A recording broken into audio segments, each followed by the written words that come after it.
اگر یہی دونوں چیزیں قربان کر دی جائیں رب کی بارگاہ میں، نفس کو قربان کر دیا جائے اور مخلوق کو قربان کر دیا جائے، تب توحید کامل پیدا ہوتی ہے۔ نماز کے سینس میں توحید کامل کا بیان ہے۔ قربان جائیے اس انداز بیان کے اوپر۔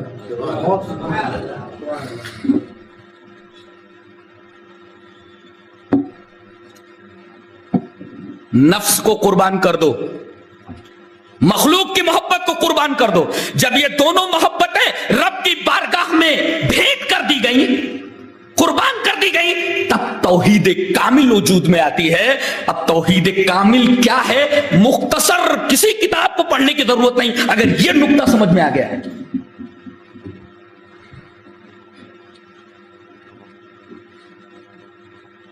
مخلوق کی وجہ سے ریا پیدا ہوتی ہے، نفس کی وجہ سے غفلت پیدا ہوتی ہے، ان دونوں چیزوں کو قربان کر دو، توحید کامل وجود میں آ جاتی ہے۔ فویل للمصلین، نماز کے بیچ میں توحید کا تذکرہ، کیا انداز بیان ہے، سبحان اللہ۔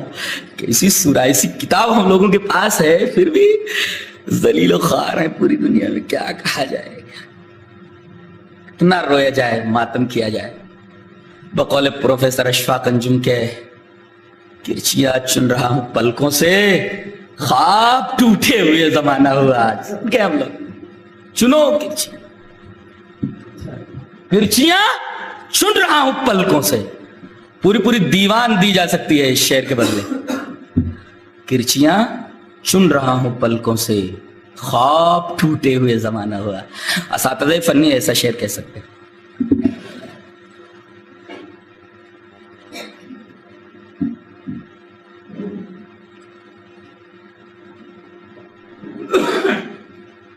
تو ریا نماز میں نہیں ہونی چاہیے، اس کے علاوہ کسی بھی عمل میں ریا نہیں ہونی چاہیے۔ اب یہاں ایک نقطہ ہم بتا دیں کہ ریا کا حکم کیا ہے۔ ہم کوئی کام کرنے کے لیے گئے، ریا آ گئی، ریا کا عمل دخل ہو گیا، اب مشرک ہو گئے ہم۔ حدیث میں تو یہ ہے کہ عبادت میں اگر مخلوق کی خوشنودی بھی داخل کر دی گئی تو شرک ہے۔ ریا کو اس وجہ سے شرک آ گیا، اور یہ میں نہیں کہہ رہا، حدیث میں، حدیث پڑھ دیتا ہوں۔ ان اخوف ما اخاف علیکم الشرک الخفی، قالوا وما الشرک الخفی یا رسول اللہ؟ قال الریا۔ آپ نے فرمایا میری امت کے اوپر مجھے سب سے زیادہ خوف جانتے ہو کس بات کے اوپر ہے؟ بڑے شرک سے نہیں، شرک خفی سے، ہلکا شرک۔ لوگوں نے پوچھا کہ اللہ کے رسول یہ ہلکا شرک کیا ہے؟ وما الشرک الخفی، جو خفی جلی کے مقابلے میں، شرک خفی کیا ہے اللہ کے رسول، جس سے امت کے تعلق سے آپ ڈر رہے سب سے زیادہ؟ ان اخوف ما اخاف علیکم، تمہارے اوپر میں سب سے زیادہ جو ڈر رہا ہوں شرک خفی ہے وہ۔ لوگوں نے پوچھا اللہ کے رسول شرک خفی کیا ہے؟ نے فرمایا الریا، کوئی کام اللہ کے لیے نہ کر کے آدمی اس میں مخلوق کی خوشنودی بھی چاہے، یہ ریا ہے۔ تو نبی کریم صلی اللہ علیہ وسلم نے فرمایا تو شرک خفی ہے، تو آدمی مشرک ہو گیا؟ نہیں، مشرک نہیں ہو، جس عمل میں اس نے شرک داخل کر لیا، ریا داخل کر لیا، وہ عمل مقبول نہیں ہے۔ یہ ریا کا حکم ہے، یعنی مومن کبھی ریاکار ہو سکتا ہے، یہ نقطہ یاد رکھا جائے۔ جی ریا کی وجہ سے وہ کافر نہیں، وہ اب بھی مومن ہے، یعنی بعض مومن ریاکار ہے، بعض ریاکار مومن ہے۔ نسب اربعہ میں سے عموم خصوص من وجہین کی نسبت، بعض مومن ریاکار، بعض ریاکار مومن ہے۔ بعض الحیوان ابیض و بعض الابیض حیوان، نسب اربعہ میں سے چوتھی نسبت، عموم خصوص من وجہین کی۔ تو ایسا مت کہو کہ کسی نے اگر ریاکاری سے کوئی کام کر دیا تو دائرہ ایمان سے خارج ہو گیا۔ مومن ریاکار ہو سکتا ہے، لیکن جس عمل میں اس نے ریاکاری کی ہے، اللہ کہہ رہا ترکتہ وشرکہ، میں نے اس کو چھوڑ دیا، اس کے شرک کو چھوڑ دیا، اس کا مطلب اس کا وہ عمل مقبول نہیں ہے۔ دوسرا کام جو خالص لوجہ اللہ کرتا ہے وہ عمل مقبول ہے۔ جس عمل میں ریا آ گیا، شرک آ گیا، شرک خفی آ گیا، وہ عمل اللہ قبول نہیں کرتا۔ بقیہ وہی بندہ جو اس معاملے میں ریاکاری کر رہا ہے، جیسے دوسرے معاملے کے اندر اگر خالص لوجہ اللہ کوئی کام کر رہا ہے، اللہ اسے قبول کرے گا۔ کسی شاعر نے ایک شاعر سے سوال کیا، کوئی نصیحت کیجئے، بولتا ہے، کیا بولتا ہے؟ بہت سارے سوالات کیے اس نے، دنیا کیا ہے، موت کسے کہتے ہیں، عشق کسے کہتے ہیں، محبت کسے کہتے ہیں، وغیرہ وغیرہ۔ آخر میں پوچھتا ہے، آخر میں یہ کہتا ہے کوئی نصیحت کیجئے۔ جانتے ہیں شاعر کیا نصیحت کر رہا ہے؟ انسان کو لازم ہے رہے دور ریا سے، انسان کو لازم ہے رہے دور ریا سے، یہ چیز جدا کرتی ہے بندے کو خدا سے۔ انسان کو لازم ہے رہے دور ریا سے، یہ چیز جدا کرتی ہے بندے کو خدا سے، اس لیے کہ عبادت کوئی خالص رہی نہیں جاتی اگر اس میں اللہ کی خوشنودی کے بجائے اللہ کی خوشنودی کے ساتھ مخلوق کی خوشنودی بھی داخل کر دی گئی۔ تو کسی عمل کو ریا کی آماجگاہ نہیں بننے دینا چاہیے، ہر کام خالص لوگے چھیلنا۔ آخری ٹکڑا، اس ٹکڑے نے مجھے کافی پریشان کیا۔ بردر آصف سے میں نے کہا کہ تمام آیتیں تو سمجھ میں آ گئیں، لیکن آخری ٹکڑے کا آخری آیت کا ماقبل کی آیتوں سے ربط سمجھ میں نہیں آ رہا ہے کیا ہے۔ تو علامہ شنقیطی کی اضواء البیان سے انہوں نے چند صفحات زیروس کرا کے بھیجے، میں نے غور کیا تو وہ سر کھل گیا، اور اس آخری آیت کریمہ کا ماقبل کی آیتوں سے جو ربط تھا وہ سمجھ میں آ گیا۔ ظاہر ہے کہ نماز کے بعد کس چیز کا تذکرہ ہونا چاہیے؟ زکوٰۃ کا نا، نماز کے بعد زکوٰۃ کا، وَيَمْنَعُونَ الْمَاعُونَ میں اسی طرف اشارہ ہے۔ لیکن ایک عجیب و غریب انداز میں بات کہی کہ قربان جائیے، پوری سورہ کریمہ میں سب سے حسین بات، سب سے شان، ویسے ہر آیت میں حسین بات کہی گئی ہے، لیکن میں کہتا ہوں جیسے حسن غزل ہوتا ہے نا، حسن غزل، یہ آخری آیت کریمہ حسن سورہ ہے۔ وَيَمْنَعُونَ الْمَاعُونَ، رسمی دیندار وہ ہے جو معون سے روکتا ہے۔ اب ہم اس آیت کریمہ پر بحث کرنا چاہیں گے۔ پہلے معون کا مطلب سمجھ لیں، what is the meaning of معون۔ انگریزی طلبہ بیٹھے ہوئے ہیں، یوٹینسلس ہے، اسی طرح سے اسمال کائنڈنیسز ہے، اسمال کائنڈنیسز، تھوڑی تھوڑی یہ چھوٹی چھوٹی چیزیں۔ کوئی برتن مانگنے کے لیے آیا، مہمان آئے، دے دو۔ روزمرہ کی گھریلو استعمال کی چیزوں کو معون کہا جاتا ہے۔ ہنڈا ہے، بالٹی ہے، موٹر ہے، پھر پانی نہیں آ رہا موٹر دے دیجئے، مہمان آئے برتن دے دیجئے، تھوڑا مستری لوگ گھر میں آیا تھوڑا پھاوڑے کی ضرورت ہے پھاوڑا دے دیجئے۔ تو اسمال کائنڈنیسز دیٹ از کالڈ معون۔ چھوٹی چھوٹی چیزیں جو روزمرہ گھر کے کام میں آتی ہیں ان کو معون کہا جاتا ہے، یہ آپ سمجھ لیں۔ اب بتائیے، آدمی مانگ کر کے لے جا رہا ہے، قرآن حکیم کہتا ہے کہ بعض لوگ ایسے ہوتے ہیں تو یہ چھوٹی سے چھوٹی چیزیں نہیں دیتے ہیں، کیوں؟ جبکہ یقضی بھی حاجت ثم یرد، اس سے اپنی ضرورت پورا کر لے گا، اس کے بعد واپس کر دے گا۔ وہ چیز مل رہی ہے نا آپ کو۔ جب آدمی ایسی چیزیں دینے کے لیے تیار نہیں ہے جو دینے کے بعد خود اس کو مل سکتی ہے، تو وہ زکوٰۃ کیا ادا کرے گا؟ کیا تگو کا انداز ہے،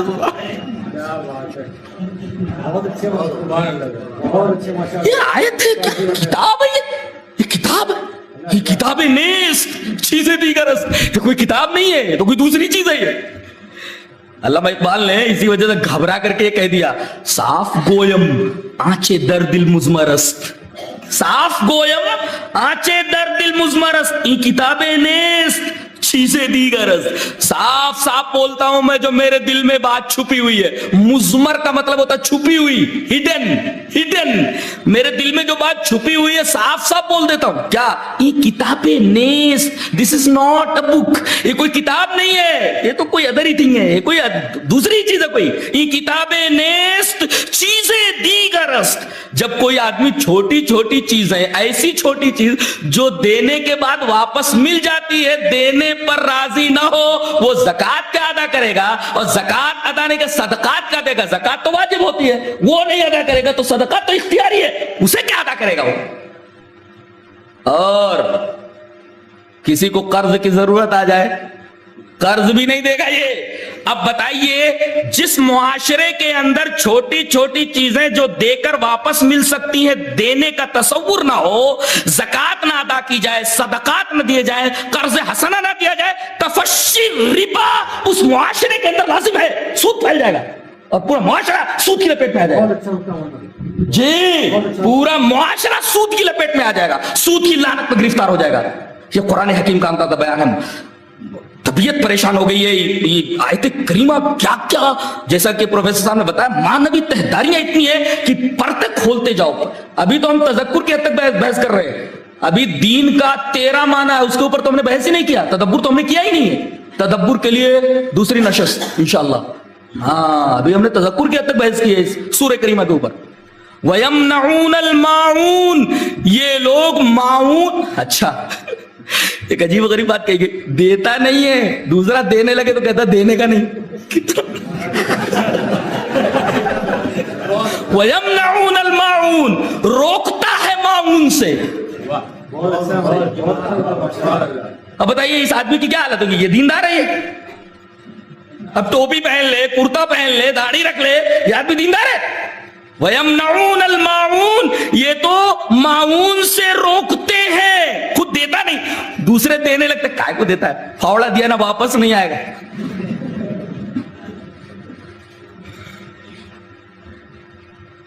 اور جب ایسا حال ہو جائے کسی معاشرے کا, اس معاشرے کے اندر تفشی ربا, سود کا پھیل جانا لازم. سود پھیل جائے گا, پورا معاشرہ سود کی لپیٹ میں آ جائے گا. سود کا دیو, سود کا ڈیول غالب آ جائے گا اس معاشرے کو, لپیٹ میں لے لے.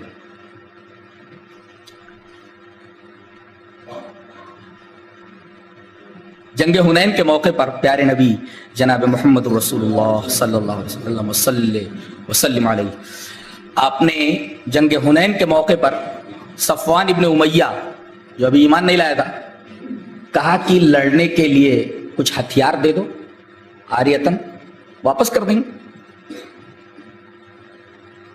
صفوان ابن امیہ سے نبی کریم صلی اللہ علیہ وسلم نے, ابو داؤد کی روایت ہے اور احمد کی بھی ہے, ابو داؤد اور احمد کی روایت ہے, صفوان ابن امیہ سے نبی کریم صلی اللہ علیہ وسلم نے یہ کہا کہ مجھے کچھ ہتھیاروں کی ضرورت ہے. ہتھیار روزمرہ استعمال ہوتے تھے, استعمال کر کے ہم دے دیں گے, ہمیں ہتھیار دے دو. جانتے ہیں اس بدماش نے کیا کہا, غصباً یا محمد, لے لیں گے دیں گے بھی.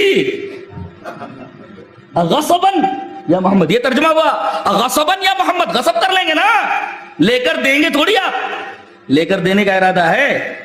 نبی کریم صلی اللہ علیہ وسلم فرمایا, نبی ہوں بھائی, میں نبی ہوں, میں آریت مضمون, آریت مضمون. یہاں پر رک کر کے ایک مسئلہ سمجھ لیا جائے کہ ایک شخص اپنے پڑوس میں گیا کوئی چیز مانگنے کے لیے, آریتن کہ دے دو, استعمال کر کے واپس دے دوں گا. جس سے مانگ رہا ہے یہ اس کے لیے دینا واجب ہے, ضروری ہے یا ضروری نہیں ہے, یہ مسئلہ بیان کر دینا ضروری. ایک چیز مانگنے کے لیے میں گیا اپنے پڑوسی کے پاس, معاون ہے وہ, روزمرہ کے استعمال کی چیز ہے, اب میں مانگ رہا ہوں تو اس کے اوپر دینا واجب ہے, ضروری ہے, دے وہ, نہ دے تو گنہگار ہوگا. جی یہاں بھی دو تقسیم کر لیتے ہیں, حالت اختیار میں شرعاً مستحب, حالت اضطرار میں شرعاً واجب. مسئلہ ختم. نہیں سمجھ میں آیا؟ حالت اختیار دوسری جگہ بھی مل سکتا ہے, خرید کر بھی لا سکتا ہے, بڑا آدمی ہے. تو حالت اختیار میں شرعاً جائز ہے, مستحب ہے, دے دے تو ٹھیک ہے, نہ دے تو گنہگار نہیں ہوگا. لیکن اگر اضطرار ہے, مجبور ہے وہ, اور اس کو سخت ضرورت ہے, اس کے بغیر چل نہیں سکتا, تو حالت اضطرار میں دینا شرعاً واجب ہے, اور حالت اختیار میں دینا شرعاً جائز اور مستحب ہے. یہ ہے عاریت کا مسئلہ. اب یہ چیز ہم نے دے دی, اس کے پاس ضائع ہو گئی, تو اس طرف فقہا کے دو گروپ ہو گئے ہیں. ایک اس کو امانت کہتا ہے عاریت کو, اور فقہا کا ایک گروپ اس کو مضمونہ کہتا ہے ایک امانہ بولتا ہے، ایک مضمونہ بولتا ہے. اور میرا رجحان یہ ہے کہ آریت جو ہے مضمون ہوتی ہے، جبکہ حضرت امام ابو حنیفہ اور حضرت امام مالک اس طرف گئے ہیں کہ آریت امانت ہے، ضائع ہو جائے. اب یہ گلاس آپ مانگ کر لے گئے، ٹوٹ گیا، تو اب میں کہوں اس کا پیسہ دو، دینا ہے اس کا پیسہ. امام ابو حنیفہ رحمۃ اللہ علیہ، امام مالک کہتے ہیں یہ امانت ہے، ٹوٹ گیا ٹوٹ گیا، تاوان کی ضرورت نہیں ہے. لیکن میرا رجحان اس طرف ہے کہ یہ جو آریت میں لی ہوئی چیز ہے، مسئلہ یہ ہے کہ وہ مضمونہ ہے، مضمونہ زمان سے ہے. گویا کہ آپ نے لیا تو وارنٹی آپ نے دیا، وارنٹی، ضمانت دہی. وارنٹی کا ترجمہ کیا ہوگا؟ ضمانت دہی. دہی خالی ضمانت نہیں، ضمانت دہی، وارنٹی. تو اور کیسے ہوا؟ صفوان ابن امیہ ہی کی یہ روایت جو احمد میں اور ابو داؤد میں موجود ہے، دیکھ لیتے ہیں.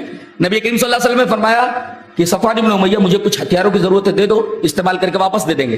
وہ کہتا ہے غصباً یا محمد، لے کر دینے کا ارادہ نہیں ہے کیا؟ غصب کر لیں گے، دیں گے؟ نبی کریم صلی اللہ علیہ وسلم کہا میں نبی ہوں، آریت مضمونہ، آریت میں لے رہا ہوں، ضائع ہو گیا نا تو میں دوں گا نا. اگر چیز مثلی ہے تو مثل، ذوات الامثال ہے تو مثلی، ذوات القیم ہے تو قیمت دے دی جائے. تو وَيَمْنَعُونَ الْمَاعُونَ، جو لوگ چھوٹی چھوٹی چیزیں دیتے نہیں، کوئی دینے والا ہو تو روکتے ہیں. بتائیے ایسے معاشرے کا حال کیا ہوگا؟ اب دیکھیے یہ ساتوں آیتیں، ان کی عمارت جس کالم کے اوپر، جس عمود کے اوپر کھڑی ہوئی ہے وہ یہ ہے کہ حقیقی دیندار وہ ہے جس کے اندر یہ صفات ہوں، یہ صفات سے جو معاشرہ، جو فرد خالی ہو وہ حقیقی دیندار نہیں، رسمی دیندار ہے وہ. اور ایسا دیندار معاشرہ رسمی دیندار معاشرہ ہے. اللہ ہمیں قرآن حکیم کو سمجھنے، غور و فکر کرنے اور اس کا پیغام سننے، لوگوں تک پہنچانے کی توفیق عطا فرمائے. وآخر دعوانا الحمدللہ.